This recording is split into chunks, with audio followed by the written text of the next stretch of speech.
Awal Juli ini, sampailah saya ke kota Tianjin, kota 2 jam berjarak dari Beijing, kota bekas wilayah kolonial Prancis. Di sana ada perusahaan kimia, salah satu perusahaan kimia terbesar di dunia, TCC namanya. Mereka punya kemampuan mengurut asal produk mulai dari C karbon, C1 lin, sampai C50. Bahkan ratusan mata rantai kimia lainnya mereka punya dengan berbagai finish produk yang berjumlah ribuan turunannya. Bahkan sampai produk kimia terkecil, nano nylon pengganti Kevlar tahan peluru, mereka juga punya. Kehadiran saya di sana atas undangan mereka.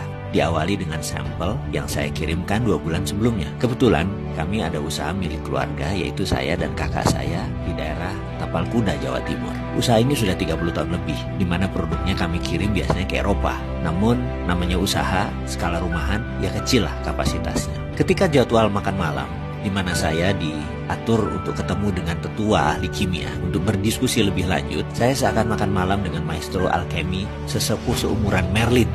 Merlin itu alkemis gurunya King Arthur zaman dulu. Bahasa Inggris mereka sempurna, walau mereka bertiga usianya sudah di atas 84 tahun. Pendidikan mereka didapat di kampus kenamaan di Amerika dan Eropa. Mereka tamatan MIT dulunya, way back then, sewaktu mereka ambil program doktor. Salah satu di antara mereka mulai membuka pembicaraan dengan pertanyaan, how can you mix the precious metal with common metal, becoming alloy like this? Katanya sambil menunjukkan sampel yang saya kirim. Ini alasan mereka kayaknya ingin ketemu saya dan ingin berdiskusi serius. Mereka melanjutkan, usually what common technique, what we are using, nggak bisa katanya mixing the same metal dengan precious. Yang ada adalah precious dengan precious. Jadi pertanyaan dia selanjutnya, how can you put Ne atau bagaimana kamu bisa menaruh nikel digabungkan dengan lithium atau Ni with Li together? Bisa nggak? Saya paham maksud mereka. Memang dunia metalurgi itu unik. Sedikit orang yang memahami sifat metal, bahkan bisa paham tabiat metal, hanya sedikit sekali. Berhubung ilmu ini adalah ilmu keluarga, saya bisa menerangkan sedikit-sedikit. Jadi mereka bertiga menangkap hal yang aneh dari sampel yang kami kirim. Tapi sebelum saya menjelaskan, saya ingin sudutkan informasi mereka agar tepat. Saya tanya balik, what metal do you need? I will answer, what do you need? Not what you want to know. Is it okay with you? Jadi saya akan menjawab apa yang mereka butuhkan, bukan apa yang mereka ingin tahu. Jawaban mereka singkat, Li, lithium.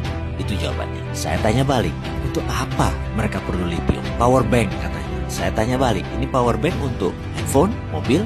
Dan dia jawab, enggak, no, this is for house, for drone and building. Mereka jawab. Asli saya terdiam, otak saya setengah kram. Makan malam Cina Muslim dengan Xi'an style, kambing muda yang lembut seakan tidak terkunyah jadinya. Saya bilang mohon penjelasan lebih lanjut. Hanya kalimat itu yang keluar dari mulut saya, yang dijelaskan dengan terjemahan singkat sebagai berikut. Bayangkan ada baterai yang bisa di-charge selagi listrik di rumah dipakai selama 4 jam. Lalu baterai tersebut akan dipakai selama 24 jam, seperti power banknya telepon. Jadi misalnya bayaran listrik kita yang biasanya 1 juta itu tinggal 20% atau tinggal 200.000 karena kita hanya memakai 1/5 daya listrik per harinya, di mana sisanya 4/5-nya akan menggunakan power bank tadi. Dan mereka menarget harganya tidak lebih 14 juta rupiah, itu pun dengan margin keuntungan di atas 40%. Siapa sih yang nggak bisa beli power bank yang bisa menghasilkan 5.000 kilowatt dengan harga 14 juta yang bisa mengirit 80% biaya listrik bulanan? Saya bukan kepikir masalah siapa yang akan beli power bank tersebut,